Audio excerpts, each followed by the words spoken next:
Bab 10. Jangan lupa like dan subscribe, agar kami makin semangat upload lebih banyak. Pergi ke reruntuhan Mubait, seseorang harus level 130 atau lebih tinggi. Mencari mereka yang ingin berburu di hutan kelabu. Warrior level 130 sedang menunggu orang yang lebih tinggi dari level 96. Merekrut orang-orang untuk serangan ke Guardian of Forest. Seorang archer tingkat 190, material art level 181, dan peringkat teratas lainnya akan bergabung. Kelas dan levelmu tidak masalah. Siapapun bisa melakukannya. Ketika aku mengakses game, aku berdiri di alun-alun kota. Aku tidak bisa bangkit di kuil Yatan, karena berada dalam hubungan yang bermusuhan dengan Order of Yatan. Desa Bairan. Itu adalah tempat yang aku kunjungi, sebelum melanjutkan dengan kues Asyur. Aku mengerutkan kening, ketika aku mengingat kembali kenangan masa lalu. Aku kembali. Monster dekat desa Bairan setidaknya level 100. Selain itu, mereka semua adalah monster ganas. Tingkat player di sini setidaknya pertengahan 80-an. Dan mereka selalu membutuhkan party saat berburu. Itu adalah tempat berbahaya, di mana player di bawah level 120 tidak bisa meninggalkan desa sendirian. Di masa lalu, aku berkeliling di sini sendirian, sambil mencari gua North End dan mati. Pada saat itu, daya tahan beberapa peralatanku berkurang menjadi 0. Sepatu dan sarung tanganku hancur. Aku akhirnya bangkit di tempat ini. Mungkin aku adalah dewa bodoh di kehidupan masa laluku. Aku mungkin tidak menghormati Lady Luke dalam kehidupan masa laluku. Kemudian, ingatanku terhapus dan aku dibuang ke dunia manusia. Sejak itu, aku menjalani hidup yang tidak beruntung. Ini benar, aku tidak bisa begitu beruntung, kecuali aku berdosa langsung terhadap Dewi Keberuntungan. Aku meletakkan dahiku di dinding dan menyalahkan kehidupan masa laluku. Aku tidak bisa berada di sini selamanya. Jadi, aku memulihkan semangatku. Aku harus pergi ke desa lain.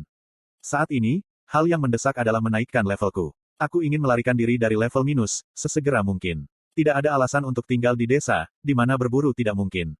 Aku menemukan kereta kuda yang menunggu pelanggan di sudut alun-alun, dan bertanya pada kusir. Desa teraman apa yang ada di dekat sini? Desa Winston. Banyak pelancong pemula mengunjungi tempat itu. Apakah kamu memerlukan sopir untuk mengantarmu ke sana? Berapa harganya? Kusir mengangkat satu jari. Dia adalah seorang bajingan. Gerbong adalah sarana transportasi untuk orang kaya. Mereka adalah kemewahan luar biasa, bagi orang-orang yang dililit hutang seperti diriku. Itu adalah kemewahan yang sebanding, dengan memakan seluruh ayam yang diasinkan untuk sekali makan. Tapi tidak ada yang bisa aku lakukan. Saat ini, tidak mungkin bagiku untuk pindah ke desa lain, dengan kekuatanku sendiri. Jika aku meninggalkan desa, aku hanya bisa berjalan sedikit, sebelum meninggal. Aku menyerahkan koin si leveler sambil menangis. Kusir menatapku. Apa yang sedang kamu lakukan? Itu 10 gold. Aku membuat ekspresi terkejut, seolah-olah aku benar-benar tidak tahu. Heok, 10 gold. Itu 10 gold, bukan 10 silveler. Petik 2. Ini pasti pertama kalinya kamu naik kereta. Di zona aman, tarif dasar untuk kereta, diatur dengan 5 gold. Di daerah yang penuh monster seperti ini, harus ada untung untuk risiko tinggi. Harga ini sebenarnya murah. Winston dekat dengan sini. Jadi, itu hanya ongkos dasar. Kamu mengambil untung banyak, hanya untuk mengendarai kereta. Tes-tes, ini sebabnya, aku tidak suka pelancong pemula. Apa kamu tidak tahu jika semua monster di sekitar sini akan menyerang, begitu mereka menemukan manusia? Tidak, aku tahu, jika tidak ada monster yang cukup cepat untuk mengejar kecepatan kereta. Kusir itu tersentak. Maksudku, ucapanku telah mengejutkannya. Kusir batuk dan menjelaskan. Jelas, para monster memiliki kaki yang lambat. Tapi, mereka tahu medan dan memiliki naluri para pemburu alami. Mereka menggunakan keuntungan ini untuk mengejar ketinggalan. Itu seperti menjual narkoba. Maka, kamu harus waspada. Batuk, maka aku akan menerima 9 gold. Baiklah, tawar-menawar harga telah dimulai. Aturan dasar tawar-menawar adalah memotongnya sebanyak mungkin. 10 silveler. Petik 2. Permisi. Petik 2. Apa, kenapa dia tidak mengatakan apa-apa? Responsnya berbeda dari yang diharapkan. Bukankah sudah biasa dikatakan, 10 silveler terlalu murah. Aku akan menerima 8 gold. Kemudian, aku akan kembali dengan 20 silveler, kusir akan menawarkan 7 gold. Lalu 30 silveler, 6 gold. Ini adalah rencana besarku untuk menyelesaikan tawar-menawar, sekitar 2 gold. Tapi, kusir itu hanya mengabaikanku, membuat rencanaku menjadi terdistorsi. Apakah kamu tidak akan menawar?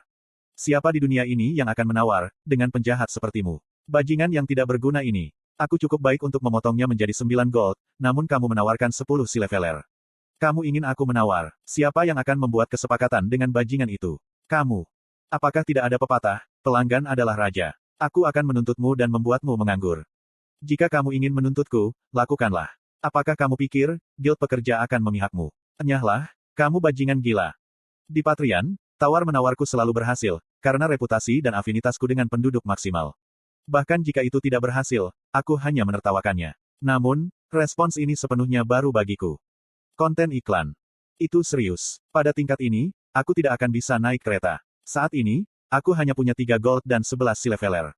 Kesulitan quest Ashur begitu mengerikan, sehingga aku menghabiskan banyak uang untuk potion. Tolong, ibuku yang sakit, sendirian di desa Winston. Dia akan segera mati. Aku akan menjadi anak yang menyedihkan, jika aku tidak bisa melihat saat-saat terakhir ibuku. Mohon kasihan padaku dan pertimbangkan tawaranku. Aku tampak sesedih mungkin, dan menceritakan kisah yang memilukan. Tapi kusir yang berhati dingin itu hanya mendengus.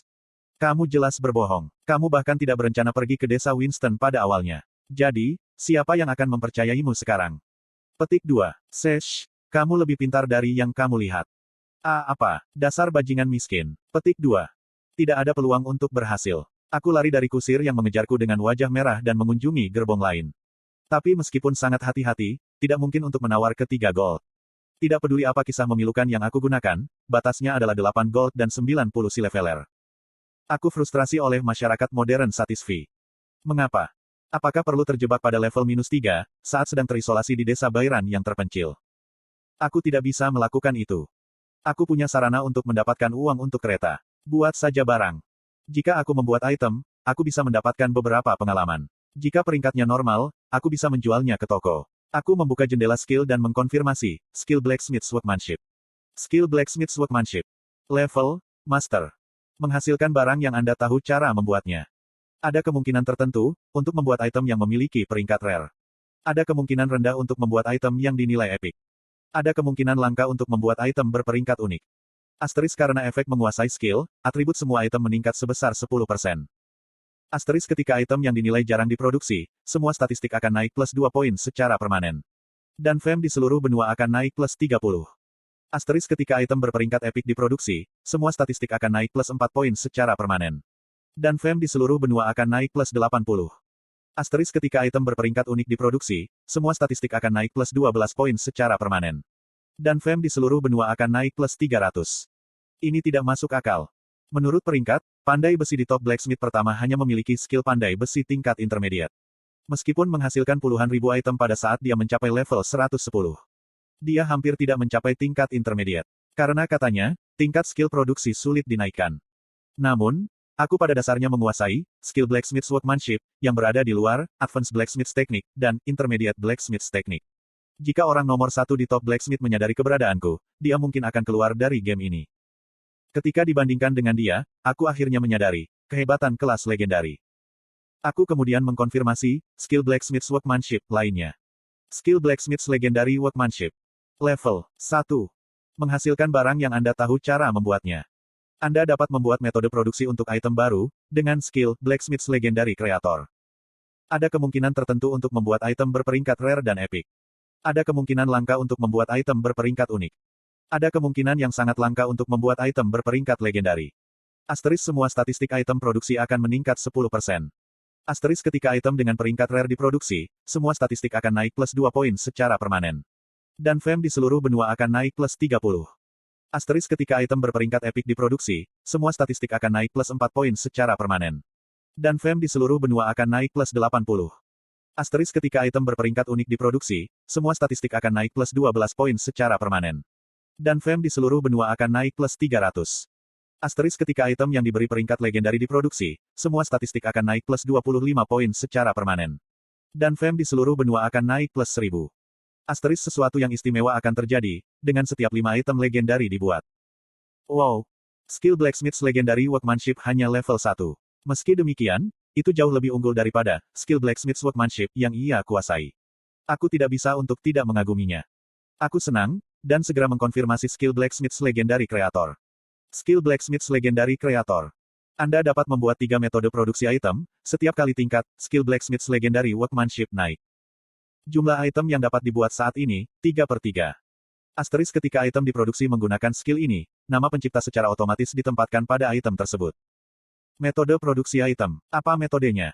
Penjelasannya tidak mudah dimengerti. Melihat itu dengan tidak percaya, aku memutuskan untuk mencobanya. Aku menggunakan skill Blacksmith's Legendary Creator tanpa ragu-ragu.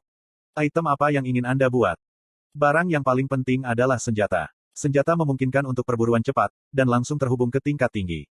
Di antara senjata, aku pikir, yang terbaik adalah Great Sword. Tebal, besar, indah.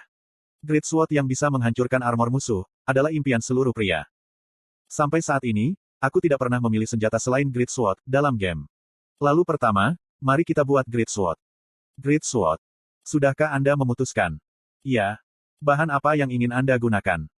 Oh, itu benar. Aku menciptakan metode produksi. Jadi, aku perlu menggunakan bahan-bahannya. Bukankah wajar menggunakan bahan khusus? Aku berpikir tentang orang yang meminta anggota party untuk melakukan serangan bos Guardian of Forest. Aku mendengar, jika penjaga hutan menjatuhkan mineral terbaik sejauh ini. Namanya. Aku mengingatnya dan menjawab, Blue Orichalcum. Sudahkah Anda memutuskan? Iya.